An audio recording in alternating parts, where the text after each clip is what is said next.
क्या फिलाटेक फैशन का शेयर 75 पैसे से बढ़ के 50 रुपए हो सकता है 2026 तक?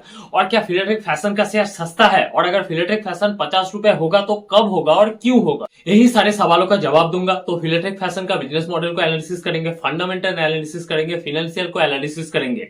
तो डिटेल इन्वेस्टर का पसंदीदा मल्टीबैगर स्टॉक फिलाटेक फैशन का डिटेल एनालिसिस करते हैं। सबसे पहले फिलाटेक फैशन का बिजनेस मॉडल को एनालिसिस करते हैं। देखिए, फिलाटेक फैशन मेनली मोजे बनाता है, मतलब सॉक्स बनाता है।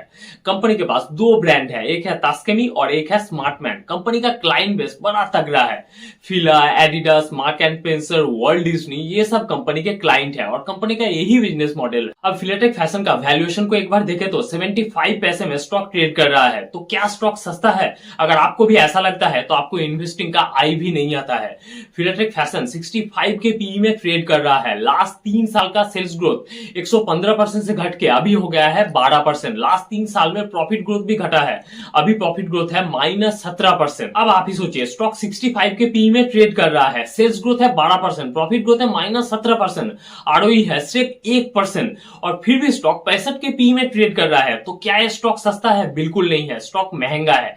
देखिए, फिलाटेक फैशन 1 रुपए के नीचे ट्रेड कर रहा है, ये सबको दिख रहा है, मगर 65 के पी में स्टॉक है, ये किसी को भी नहीं देख रहा है। सबको लगता है फिलाटेक फैशन बहुत सस्ता है, जबकि बहुत महंगा है। अब मेनली दो रीजन की वजह से फिलाटेक फैशन के शेयर के प्रति रिटेल इन्वेस्टर अट्रैक्ट हो रहा है। पहला रीजन है प्रोमोटर होल्डिंग, 24% प्रोमोटर होल्डिंग है। प्रोमोटर अपनी होल्डिंग को नहीं बेच रहा है, चाहे स्टॉक कितना भी गिर जाए। अब प्रोमोटर अपनी होल्डिंग को नहीं बेच रहा है, ये असल में एक स्कैम करने का स्टाइल है। देखिए, जून क्वार्टर में प्रोमोटर अपनी होल्डिंग को बढ़ा रहा है, 1% से बढ़ा के 24% कर रहा है। ऑपरेटर भी उसी समय में खरीदता है। अब रिटेल इन्वेस्टर के दिमाग में एक बात तो घुसा हुआ है कि प्रोमोटर खरीद रहा है, मतलब जरूर कंपनी में बड़ा कुछ होगा। तो शेयर प्राइस 1 रुपए से बढ़ के 5 रुपए, 5.5 रुपए तक चला जाता है। ऑपरेटर उसी समय में शेयर को बेच देता है, बिल्कुल टॉप पे। स्टॉक थोड़ा सा गिरता है, ऑपरेटर भी इसी समय का वेट कर रहा होता है। लोगों को लगता है स्टॉक सस्ता हो गया है, दोबारा से खरीदता है। स्टॉक दोबारा से टॉप बनाता है, ऑपरेटर दोबारा से बेच के निकल जाता है। ऑपरेटर को हो जाता है 5-7 गुना प्रॉफिट।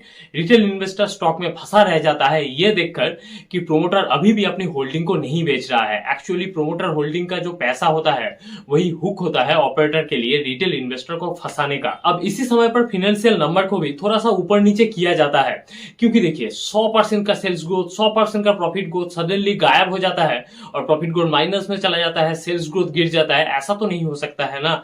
और सबसे बड़ी बात, आरओई सिर्फ 1% है 100% की सेल्स ग्रोथ की कंपनी में, ऐसा कैसे हो सकता है? इसीलिए स्टॉक ईएसएम 1 में है और स्टॉक के ऊपर अभी सर्वेलेंस है, स्टॉक के ऊपर मार्केट को अभी डाउट है। और दूसरा रीजन है कंपनी का ऑपरेटिंग प्रॉफिट मार्जिन लगातार 2 क्वार्टर तक 10% से ऊपर है, 1% से बढ़ के 10% के ऊपर है। अब finally operating profit margin last 2 quarter से जो 10% से ऊपर है, इसमें कंपनी की कोई भूमिका नहीं है। ये इसलिए हो रहा है क्योंकि मार्केट में अभी कॉटन का प्राइस गिरा हुआ है।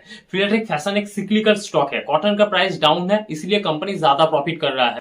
अभी जो आपको 2 करोड़ से ऊपर का प्रॉफिट दिख रहा है ना, जब कॉटन का प्राइस बढ़ जाएगा, ये 2 करोड़ का प्रॉफिट सीधा गिर के 20 लाख या फिर 7-8 लाख में गिर जाएगा। अब इतने सब के बाद भी अगर फिलाटेक फैशन आपको सस्ता लगता है या फिर ऐसा लगता है कि स्टॉक बढ़ के 50 रुपए हो जाएगा, मैं इस कंपनी में 4,000 रुपए या फिर 40,000 रुपए इन्वेस्ट कर दूं, तो मैं आपके लिए कुछ भी नहीं कर सकता। मैंने डिटेल में एनालिसिस कर दिया है और ये फिलाटेक फैशन का मेरा पार्ट 2 वीडियो है। इससे पहले मैंने और एक वीडियो बनाया था।